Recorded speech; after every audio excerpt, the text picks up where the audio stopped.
আসসালামু আলাইকুম। আমার ভালোবাসার মানুষগুলো আপনারা সবাই কেমন আছেন? এই তো দেখেন সকাল, সকাল চা নিয়ে বসে গেলাম। তো চা খেয়ে ফেললাম আমি ১ কাপ। তার মধ্যে আমার ছেলে একটু ফিটা খেলো। আর খেয়ে দিয়ে শুরু করে দিলাম কাজে। তো কাজ যেমন কাজ তেমন তো কাজ করতেই হবে। তো সকাল, সকাল শুরু করে দিলাম হলো একটু ঢেঁড়স ভাজি। কারণ আমাদের দেখা যায় আমাদের বাসায় ঢেঁড়স ভাজিটা একটু ভালোই চলে। আপনাদের ভাইয়া, আমার মেজো ছেলে সবাই ঢেঁড়স ভাজি খুব পছন্দ করে। কিন্তু আমার কেন জানি ঢেঁড়সটা ভালো লাগে না। আমার ঢেঁড়স ভর্তাটাই খুব মজা লাগে। আমি ঢেঁড়স ভর্তা হলে মনে হয় অনেকটাই খেতে পারি। তারপর এই তো শুরু করে দিলাম। এটা বলেন তো কিসের শুটকি? আসলে না বলতে পারবেন কিনা জানি না। এটা হলো আপনার নোনা কাটা ইলিশের শুটকি। আপনাদের ভাই আগের দিন রাতে ৪ টা নোনা কাটা শুটকি আনছে। তো ভাবলাম এটা দিয়ে আমি একটু শুটকি ভুনা করি। সে আমাকে বলছে যে সকালে শুটকি ভুনা করতে। কালকে দুপুরে খাবারে। তো আমি শুটকি ভুনা করব। খালা এটাকে ভালো করে ছেঁচে এটা থেকে কাঁটা বের করে দিছিল। আর এই তো খালা শুরু করছে মাছ। আমার ছেলের জাতির মাছ। এটা আমার বাবার বাড়ি থেকে আব্বা কিনে পাঠাইছিল। তো এটা আমি এখন খালাকে দিয়ে ভালো করে ধোয়াচ্ছিলাম। আর শুরু হয়ে গেল কিন্তু আমার শুটকি ভুনা। শুটকি ভুনাটা কিন্তু সেরকম কালার আসছে। লাল টকটক আমার ক্যামেরাতে কিন্তু অত লাল বোঝা যায় নাই। কিন্তু একদম লাল টকটক একটা যে কালারটা থাকে সেই কালারটা আসছে। শুটকিটা কিন্তু অসাধারণ হয়েছে। তারপর দেখেন চা কিন্তু ১ কাপ খেলাম। ১ কাপ খাওয়ার পরে আবার চা নতুন করে দিলাম।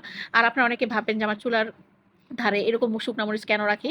আসলে আমি শুকনা মরিচ দিয়ে কিন্তু আমার ভর্তা খেতে সবসময় আমি এরকম চেড়ে চুলার সাইডে রেখে দেই। এটা দিয়ে দেখা যায় একটু ভাত খেতে গেলে গরম, গরম ভাত দিয়ে শাক বা অন্যান্য কিছু খেতে গেলে আমার এরকম শুকনা মরিচটা খেতে খুব ভালো লাগে। তাই আমি হালকা করে তেলে ভেজে আমি সবসময় চুলার সাইডে রেখে দেই যেন একটু গরম থাকে। আমার মাকে দেখলাম প্লাস্টিকের বোতলে ভরে রেখে দেয় কিন্তু আমি রাখতে পারি না।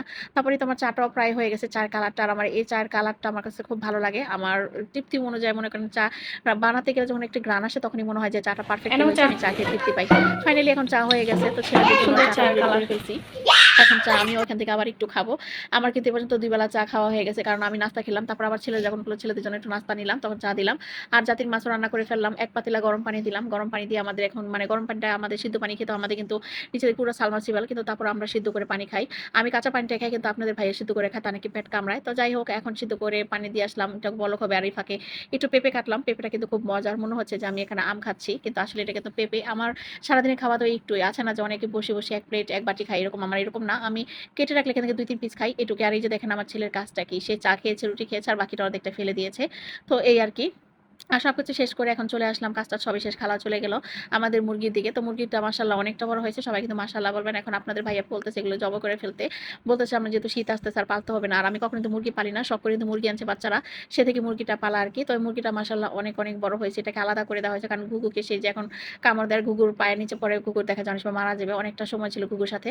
আর মজার একটা জিনিস ছিল ঘুঘু কিন্তু আমাদের মুরগিটাকে কিন্তু চুলকায় দিত। খুব ভাল লাগতো যে এই সিনিয়রটা আমি কখনো দেখি নাই। এটা আমার ক্যামেরাতে আমি পারলাম না ক্যাপশনে রাখতে। কারণ এখন গেলে হয়তোবা গুগলকে কামড় দিবে। তাই এখন আর ভিডিওটাতে বানাতে পারলাম না। তো এই যে আমাদের ছোট্ট, ছোট টুনটুনি ২ টা। এই টুনটুনি ২ টা সারাদিনই খেলাধুলা করে আর সারাদিন কিচিমিচি, কিচিমিচি করে। আর আমাদের ফার্স্টে ঘুঘুটা ডিম দিয়েছিল। সেই ডিমটা এখন কিসের জন্য যেন ফেলে দিয়েছিল। এবার মনে হয় বাচ্চা ফুটবে না। তো মাশাআল্লাহ, মাশাআল্লাহ আমাদের পাখিগুলো দিলে আমাদের কাছে অনেক ভালো লাগে জানেন না? সকাল হলে যখন কিচিমিচি শব্দ করে মুরগি যখন ডাকে খুব ভাল লাগে। আর এই তো আমাদের অবস্থা এই যে দেখেন রাস্তা দিয়ে ঝাড়ু রাস্তাটা এরকম আমাদের এখানকার। তো আজকের মতো এখানেই সবাই ভালো থাকবেন। আমাদের ভিডিওগুলো কেমন হয় অবশ্যই জানাবেন। তো কে কোথা থেকে আমার ভিডিওটি দেখছেন তাও জানাবেন। সবাই ভালো থাকবেন। আসসালামু আলাইকুম। আল্লাহ হাফেজ।